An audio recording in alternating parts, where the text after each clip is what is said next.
स्वागत है माई smart study group पे। और आज की हमारी वीडियो जो है ये होने वाली है जीके 2। ठीक है, जीके डेली स्टैटिक वीडियो की सेकंड वीडियो है ये, डेली की सेकंड वीडियो। तो चलिए बिना किसी टाइम वेस्ट के स्टार्ट करते हैं।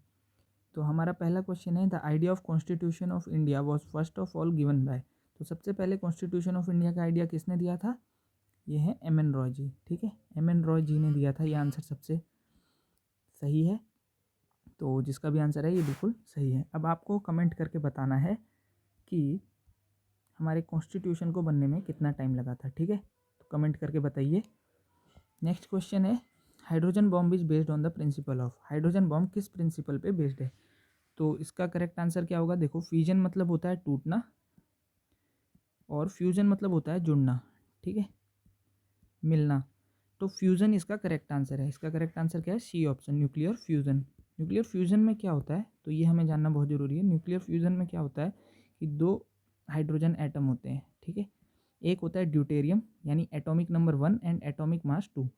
ऐसे ही दूसरा होता है ट्रिटेरियम। ठीक है, ड्यूटेरियम एंड ट्रिटेरियम, ये दोनों मिलके क्या करते हैं? हीलियम मॉलिक्यूल बना लेते हैं, हीलियम का एटम बना लेते हैं, जिससे कि बहुत सारी high amount of energy release होती है। ठीक है, तो ये एक न्यूट्रॉन भी इसमें रिलीज़ होता है और साथ में बहुत सारी एनर्जी रिलीज़ होती है। ठीक है, इस एनर्जी रिलीज़ में क्या होता है, ये एनर्जी बाकी एटम्स को भी इस रिएक्शन में डाल देती है। तो ये सेल्फ सस्टेनिंग होती है। सेल्फ सस्टेनिंग मतलब खुद ही होती रहती है। ठीक है, नेक्स्ट है कि सन में क्या होता है, हमें ये भी जानना जरूरी है। सन में क्या होता है कि 4 हाइड्रोजन प्रोटॉन होते हैं। ठीक है, इनको प्रोटॉन बोलेंगे, इनको हाइड्रोजन के आइसोटोप नहीं बोलेंगे, प्रोटॉन से। इनको ऐसे मैं दिखा रहा हूँ, इससे भी हीलियम का वो बन जाता है और बहुत सारी हीट एंड एनर्जी रिलीज होती है, heat and light energy release होती है। ये होता है सन में। ठीक है, नेक्स्ट क्वेश्चन देखते हैं। नेक्स्ट क्वेश्चन में क्या है, which of the following element is present in chlorophyll. इनमें से कौन सा एलिमेंट क्लोरोफिल का मेन एलिमेंट है या फिर प्रेजेंट है उसमें? तो इसका करेक्ट आंसर है मैग्नीशियम। ठीक है, यहाँ मैग्नीशियम 2 बार लिख दिया है। तो जो मैग्नीशियम होता है क्लोरोफिल में सेंट्रल एलिमेंट होता है। इसके साथ ऐसे जुड़े रहती हैं चेन्स, कौन सी? Hydrocarbon chains. ठीक है, तो हाइड्रोकार्बन चेन्स इसके साथ जुड़ी रहती हैं। इसमें नाइट्रोजन के भी एटम्स होते हैं। बस इतना ही हमें जानना है। नेक्स्ट क्वेश्चन देखते हैं, an organism which can monitor air pollution is. तो कौन सा ऑर्गेनिज्म है जो एयर पोल्यूशन मॉनिटर कर सकता है? तो देखो, जैसे ये ऑर्गेनिज्म है वो, ठीक है, इसके अगर चारों तरफ क्या होगा, एयर पोल्यूशन होगा। तो बेसिकली ये ऐसा ऑर्गेनिज्म है, ये क्या करता है, अगर एयर में सल्फर डाइऑक्साइड SO2 की कंटेंट यानी मात्रा बहुत ज़्यादा बढ़ जाती है, SO2 की मात्रा, तो ये क्या होता है, ये डाई होने लग जाता है, इसकी ग्रोथ खराब हो जाती है। ठीक है, इसकी ग्रोथ डिक्रीज हो जाती है, ये ऐसे मरने लग जाएगा। तो इससे क्या पता चलता है कि जो हमारा एटमॉस्फेयर है उसमें SO2 की मात्रा बहुत ज़्यादा है। ये ऑर्गेनिज्म कौन सा है? लाइकेन। ठीक है, लाइकेन बोलते हैं। नेक्स्ट क्वेश्चन है, which of the following planet is known as morning star. तो इनमें से कौन से प्लैनेट को मॉर्निंग स्टार कहा जाता है? तो वो कौन सा प्लैनेट है? ये है ये हमारा सन हो गया, उसके बाद सेकंड प्लैनेट और उसके बाद ये थर्ड प्लैनेट हमारी अर्थ। ठीक है, तो सेकंड प्लैनेट जो है वो है वीनस, फर्स्ट होता है मरकरी। तो वीनस जो होता है बहुत ही ब्राइट प्लैनेट है, और जब भी हमारा सन राइज होता है, ठीक है, तो सन राइज होगा, तो सन राइज होते हुए क्या होगा, स्टार्स गायब होने लग जाएंगे।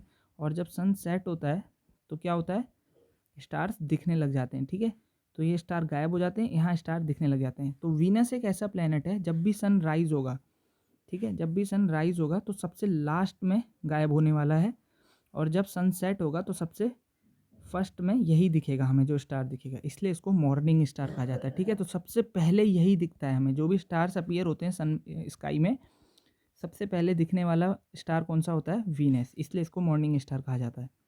नेक्स्ट क्वेश्चन है, who is called the father of economics. तो फादर ऑफ इकोनॉमिक्स किसको कहा जाता है?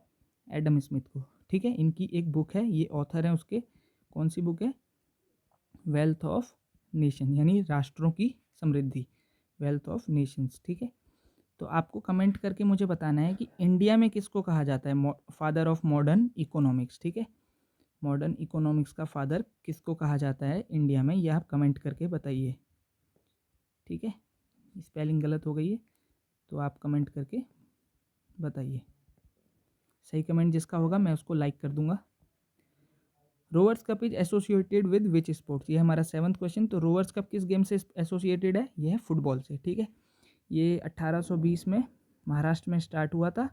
बेसिकली अब ये एबोलिश कर दिया गया। एबोलिश मतलब अब इसका खंडन कर दिया गया है, ख़त्म हो गया ये गेम, अब नहीं होता ये कप, ठीक है। तो महाराष्ट्र में ये ब्रिटिशर्स ने स्टार्ट करा था, जो कि फ़ुटबॉल खेलते थे, फुटबॉल उनका शौक था, तो उन्होंने ये कप स्टार्ट किया था। ये सेकंड ओल्डेस्ट स्पोर्ट्स कप है इंडिया का, ठीक है, सेकंड ओल्डेस्ट है, क्या था अब तो एबोलिश हो गया है। फर्स्ट था कौन सा, दुरंत कप, ठीक है, तो ये आपको पता होना चाहिए।